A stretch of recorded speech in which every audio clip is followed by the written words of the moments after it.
Hey there folks, welcome to Spectrum Pulse. We talk about music, movies, art, and culture.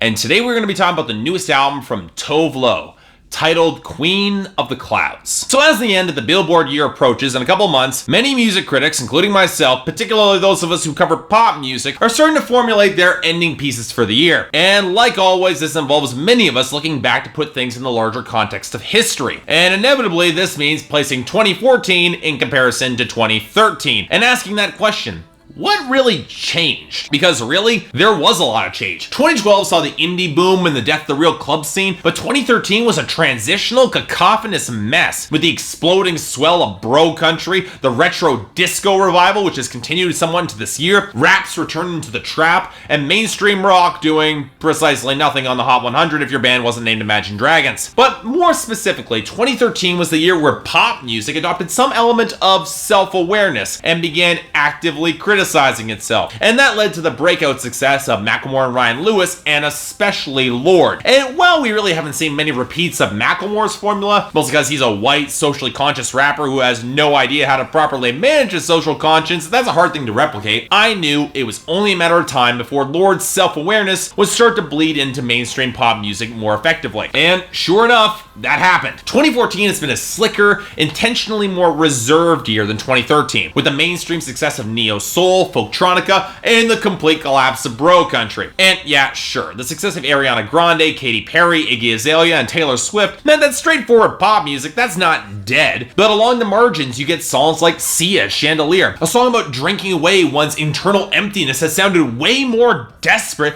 than you normally hear in the pop charts. A critique of the club boom anthems written from the inside and the real feeling of yawning emptiness at the edge of the cliff. So enter Tove Lo, Swedish singer-songwriter who has written songs for Iconopop, Girls Aloud, Cher Lloyd, and Leah Michele before breaking into pop music on her own with her own hits Habits Stay High, an impressively bleak song about Tove Lo self-destructing in drugs, alcohol, and random sexual encounters. And while both Habits Stay High and Chandelier play in the same emotional playground of desperate, hyperbolic emptiness, I gotta admit, the more personal stakes and the greater lyrical detail of Tove Lo's song, it gripped me a fair bit more, and I made sure to pick up her debut album, Queen of the Clouds, which Buzz suggested was fairly ambitious in terms of its songwriting and scope, even suggesting that it would actually have a narrative behind it. So I made sure to give it a lot of scrutiny. What'd I find? Well, this is definitely an interesting case, and the sort of album that always kind of intrigues me, because Queen of the Clouds by Tove Lo is an album with very solid, if not an original album concept that is executed pretty well, but definitely shows a lot of promising signs for the future. At the very least, Tove Lo definitely shows a lot of ambition with this record in the right way, and enough real talent in the right places to become the sort of real pop star in the future that I could really come to like. As it is, I don't quite love Queen of the Clouds as an album, but I can definitely respect it, which is almost more important. So let's start with Tove Lo herself, and I gotta say, she makes a pretty solid impact for me as a vocalist. Strident, well positioned in the mix, bringing a lot of real raw-edged charisma to the table. She strikes me as a sort of vocalist who hasn't yet quite mastered subtlety in her delivery, more on this in a bit, but has enough real personality to mostly make up for that. Now, the one element that really does characterize her voice, and indeed this entire album, is recklessness. And you can tell that she's pushing her voice to the absolute breaking point on multiple songs, leaving the pitch correction to struggle to pull it back in line. And honestly, I'm a little bit conflicted on this choice. I mean, you could go for rawness and potentially have haphazard vocals like what happened on Sia Chandelier, or you could restrain it and lose some of that expressive power. Either way, I do really like her vocal delivery, and I wish I could say the same thing for the production and the instrumentation. By far, the weakest element of this album as a whole, it's a record that shows many of the modern trends in synth pop that I honestly feel like I'm repeating myself in describing these issues because I feel like I've said it 100 times already. The reverb's overused when it shouldn't be. The melodies are fragmented or barely there at all, and they're usually shoved back behind the percussion. And all of it has the slick, polished, somewhat oily gloss of modern pop music which doesn't sound good and can strip away some of the expansive reach of the reverb, which doesn't make it sound anywhere close to organic, and makes the lack of real gripping melodies all the more glaring. Now, to take the opening track, My Gun, a song that actually has a pretty good textured beat that contrasts pretty solidly with the gunfire sound effect. And the guitar in the chorus, that's not bad either. But the high, spiny synth line feels simultaneously too smooth to have any impact, and yet too fuzzy to fit in with the rest of the mix. And that's a tendency that continues to crop up all over the entire album. Really quite solid textured percussion, but you have sparse melodies and some really exasperating vocal effects that only seem to detract from the rest of the songs, like the backing vocals on Like I'm Young that sound like they're being sung through a cardboard tube. And this happens all across the album. And yet there are some really great moments that are trying to fight against it, from the great escalating percussion on Talking Body or Moments, the pseudo dubstep vibe on The Way That I Am or Not on Drugs, or the subtle keyboard punctuation at the end of the verses on Got Love that I really liked. But for all the good moments, you have the burbling production on Not on Drugs, or the perpetually underweight beats, or the fact this album is so goddamn dreary and lacking in instrumental color and melody that it really starts to get frustrating. You know why I have issue with production being put to the front? You lose the color and the catchiness of an interesting melody, and that just bugs the hell out of me. It's what makes the song Time Bomb stand out so well with the rest of the album. The song is answered by a piano melody that's not exactly complex, but the percussion is propulsive, and the quick strumming on the guitar in the chorus is great. It's the emotional high point on this album precisely because of this melodic escalation, and honestly, it works phenomenally well. Now granted, it could be argued that placing the solitary high point at this point was intentional, which takes us to lyrics and themes on this album. Now let's start by saying the premise of this record, the growth from that first contact through reckless one-night stand to real love to an eventual heartbreak, that's a good progression, as it allows us to see the whole relationship play out in microcosm. And just like the Black Keys record Turn Blue released earlier this year, the framing does a really good job setting that whole relationship scene. The girl, she runs wild and is not used to consequences thanks to growing up safe and rich as implied by the song Moments. And so she connects with a younger guy that she really likes, and they develop a lot of affection for each other before he tries to change her from some of her wild ways and she rejects that. And with the relationship ultimately breaking down due to a lack of trust as he dumps her and leaves her an emotional wreck at the end. Now that's a very common story, and it's well framed here, and Tove Lo is smart enough to show exactly how some of her self-destructive behavior can be in the active course of an actual relationship. But I have to admit,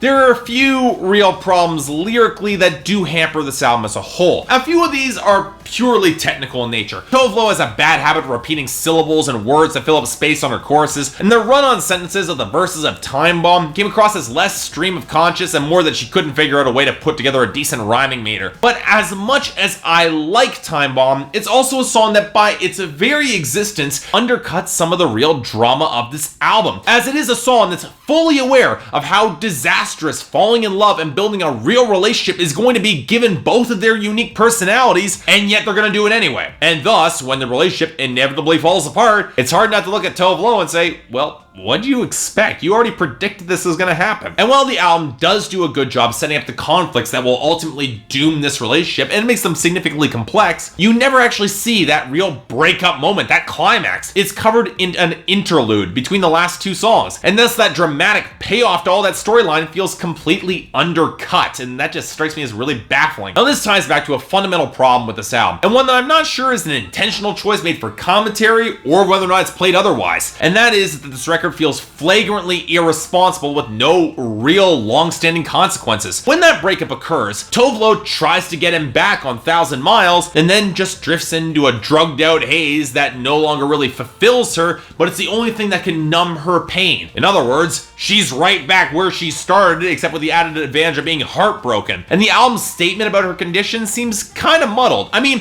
if it's judging her for her reckless behavior, which seems to be implied by the emptiness that she feels when partying at the end of the album, then it's implicitly placing us on the side of the boyfriend who's being judgmental and behaves like a mistrustful dick, and who's clearly pointed out throughout this album to be in the wrong. But if you flip it the other way, that it's wrong to judge her reckless lifestyle because it's her life, and the more likely an agreeable moral behind this album, she's immediately absolved of all the responsibility of contributing to the relationship fracturing, which also doesn't add up with songs like The Way That I Am. It really doesn't help matters when so many of the songs relying more on text instead of subtext, with a real severe lack of subtlety, which you would expect in pop music, which can make the album appear even more fragmented and boils the message down to, if you feel like you're in love and you choose to run wild, your instincts are wrong, because he's gonna break your heart and it's ultimately gonna be all his fault, and you can just move on a drugged out haze and everything will be okay, because hey, nothing you did was wrong, right? Ugh. You know what? This album just frustrates me. Which isn't to say that it isn't good, because it definitely is. There's real raw emotion here, which unfortunately feels undercut at every turn, either by the production or from real lyrical issues. I know that this record was built upon the story of previous relationships and her actual life, some experiences that she had. And it sure as hell is easy to buy that given her delivery. But simply telling the story without an eye for the message behind it can lead to some really confused implications running beneath the surface. And it means this album is really kind of tricky for me to grade, because I do really respect it in its ambition, its real successes in crafting a pop album that had the potential to be really great, but ultimately just feels merely good to me. So I'm thinking a light 7 out of 10 and a recommendation if you want to see a talent in pop music who can really grow as an artist over the next couple of years. I get the feeling that Tove Lo is a name you all want to watch. So let's see what happens. So yeah, thanks a lot for watching. If you'd like to like and subscribe, I'd be more than grateful. If there's anything else I might be able to do to improve my presentation, or any other albums coming out that you want me to take a look at,